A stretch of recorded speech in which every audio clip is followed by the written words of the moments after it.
نہیں تھے تو پھر یہ بوجھ عدالت پر کیوں ڈالتے ہیں؟ عدالتیں ثبوت تلاش نہیں کرتی، ثبوت دیکھ کر فیصلے کرتی ہیں، اور مان جائیں کہ آپ کے پاس ثبوت نہیں ہے۔ سپریم کورٹ میں کہا گیا کہ اگر صادق اور امین جو کہ کوالیفیکیشن ہے پارلیمنٹیرینز کی اور ملک کے سربراہ کی، تو انہوں نے کہا کہ شاید کوئی بچے ہی نہ پارلیمنٹ میں۔ اچھا ہے کہ اگر کوئی پارلیمنٹ میں نہ بچے، کوئی پارلیمنٹیرین نہ بچے، کم از کم پاکستان تو بچ جائے گا۔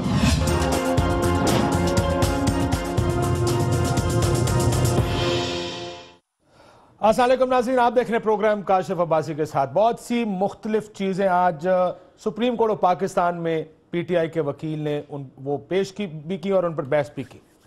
شروعات کرتے ہیں رحمان ملک صاحب کی ایف آئی اے کی تحقیقاتی رپورٹ سے جو ان کی جانب سے پیش کی گئی۔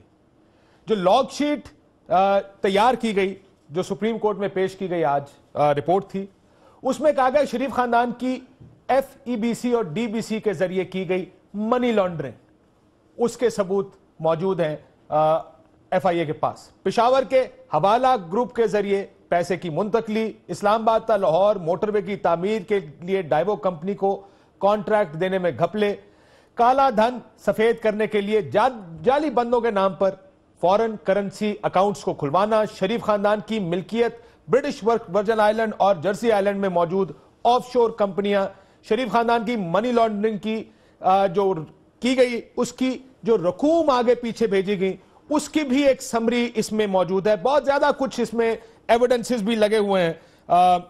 بینکس کے چیکس اگر ہم دکھا سکیں، یہاں پر بینکوں کے چیک موجود ہیں اس فائل میں، اس انویسٹیگیشن کی رپورٹ میں جو آج رحمان ملک صاحب کی جانب سے دی گئی، یا رحمان ملک صاحب نے پی ٹی آئی کے وکیل نے آج جو جمع کرائی۔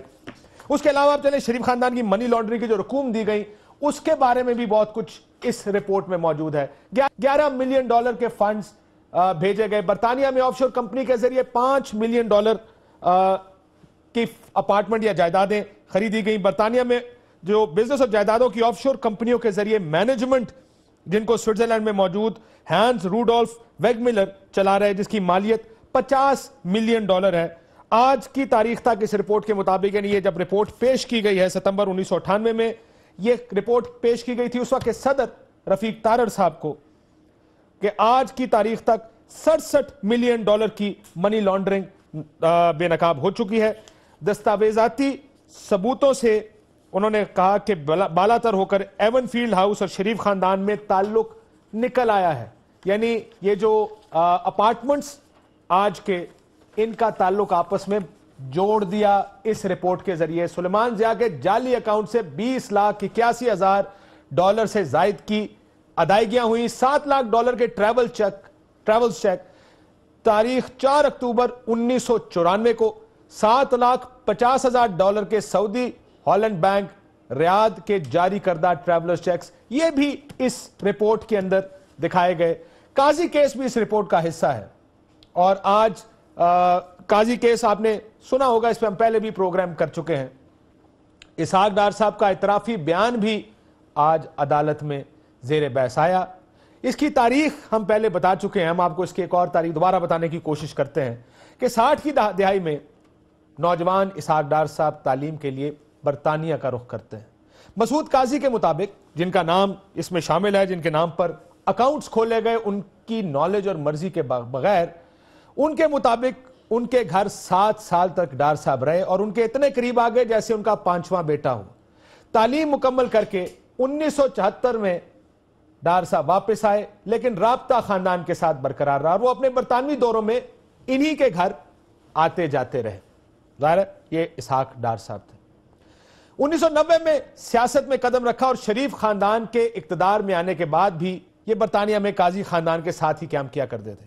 ایسے ہی ایک دورے میں قاضی خاندان نے اپنے اس بااثر دوست ڈار صاحب کو بتایا کہ پاکستانی شناختی کارڈ ان کو چاہیے جو ان کے پاکستانی دوروں میں مددگار ثابت ہوگا، جس کے لیے اسحاق ڈار صاحب کے قاضی خاندان کے 8 ارکان کی پاسپورٹ کاپیاں ان سے لے لیں۔ اس کے بعد جو ہوا اس نے قاضی خاندان کی زندگی بدل دی۔ جلد ہی قاضی خاندان کو مختلف بینکوں سے نوٹس موصول ہونے شروع ہوئے، جس میں قاضی فیملی کے نام پر حاصل کردہ